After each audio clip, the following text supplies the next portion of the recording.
Šis dzīvoklis ir 87,6 kvadrātmetru, 3 istabu dzīvoklis. Ļoti plašs un ļoti gaišs. Šeit ir paslēptas arī grīdlīstes iekšā sienās, parketa grīda un nopērkot šo dzīvokli jums nāk bezmaksas parkings lejā pie mājas. Vannas istaba savukārt ir ļoti pieticīga un minimalistisku dizainu. Grohi toalets, pods, grohi, dušas sistēma, lofena izlieta un dvieļu žāvētājs. Divas no istabām un šī viena, kas ir 16 kvadrātmetru pretī, uzreiz ir 11 kvadrātmetru istaba, kur var tikt iekārtot kā bērnu istaba vai kā kabinets, kas ir ļoti svarīgi.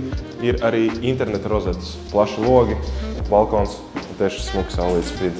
Katras sievietes sapnis mazs stūrītis, kur var iekārtot kosmētikas istabu, kur ir 2 rozetes, vai arī garderobe, vai arī pieliekamo, apgaismots, ļoti plaša, augstiem griestiem un durvīm, kas saplūst ar sienu.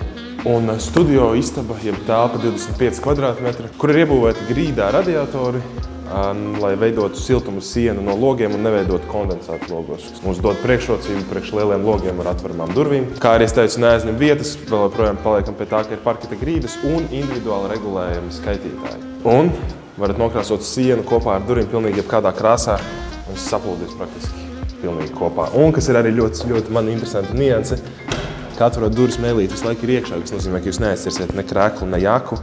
Tajā momentā, ka jūs aiztaisat durvis, viņi izlec ārā, durvis ir cieti.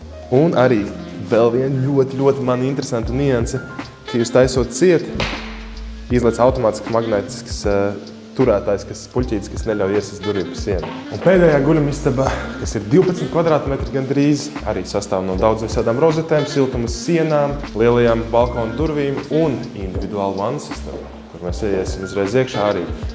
Vanna, dušas sistēma, toalets, pods, izlietne, dvieļu žāvētājs un, kas ir interesanti, vanna ir ražota Latvijā no populāra latviešu zīmola PA.